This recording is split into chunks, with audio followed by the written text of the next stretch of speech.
السلام عليكم ورحمة الله وبركاته. ازيكم يا جماعة؟ عاملين ايه؟ يا رب تكونوا بخير. دلوقتي في موضوع. آه هو ده انا متأخرة فيه شوية، بس شفتش حد اتكلم فيه.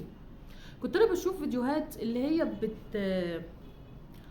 الجماعة اللي بيطلعوا يقلبوا بزيت سخن بايديهم، ويقلبوا طعمية، يقلبوا اي حاجة بايديهم، من غير بقى ولا معلقه ولا شوكه، وناس مبسوطه قوي وعنده قوه خارقه وعنده مش عارفه ايه والهبل اللي احنا بنشوفه ده.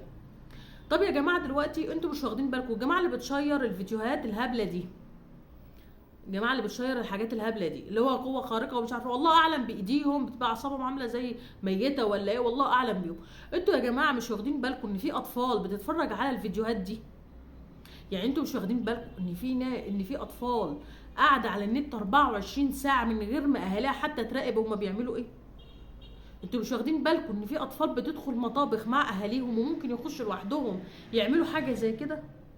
يعني انت مثلا، انت حضرتك لما شيرت الفيديو او لما اتفرجت على الفيديو او سبت ابنك يتفرج على الفيديو، وهوبا لقيتيه داخل معاكي في المطبخ وانت مش واخده بالك، مادت ايده في الطاسه عشان يشوف ايه اللي هيحصل له، عشان يشوف ايه اللي هيحصل له لما يمد ايده. سعادتك ساعتها هتعملي ايه؟ او انت هتعمل ايه كأب؟ او انت واحد كان بتنشر الهبل ده وتقول قوه خارقه والحق بيقلب والحق ومبسوط قوي ان الفيديو جاب لك مشاهدات عاليه، او الفيديو طلع اكسبلور ولا اي حاجه. سعادتك لو ابنك ولا ابن اختك ولا ابن عمك ولا اي طفل عندك في العيله وعملها علشان هو شاف الهبل ده، سعادتك هتعمل ايه وقتها؟ والجماعه اللي بيقلبوا بالزيت في منهم بالتالي مش عارفه عرب ولا في مصريين ولا في، الاول ما شفناهم كنا شفناهم باين في الهند حاجه زي كده. طب هم عندهم بقى دماغهم طايره، احنا ليه نقلد يا جماعه زيهم كده؟ ليه نعمل كده؟ يعني ليه توصلوا نفسكم لحاجه ممكن تسبب كارثه بمعنى الكلمه، كارثه بمعنى الكلمه. لما طفل يدخل يقلد الحركه دي، ساعتها انت هتعمل ايه؟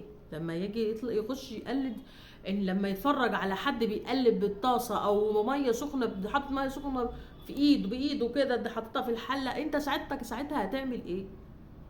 يا جماعه مش اي حاجه تشيروها، بطلوا هبل. مش اي حاجه تشيروها مبسوطين بيها، اصل انتوا بتعملوه ده غلط. يعني مش اي حاجه تشيروها كده، اي حاجه تفرحوا بيها، ايه ده؟ ايه اللي انتوا بتعملوه ده يا جماعه؟ راعوا ان في اطفال بتمسك التليفونات، في اطفال بتمسك التليفونات، في اطفال بتمسك التليفون.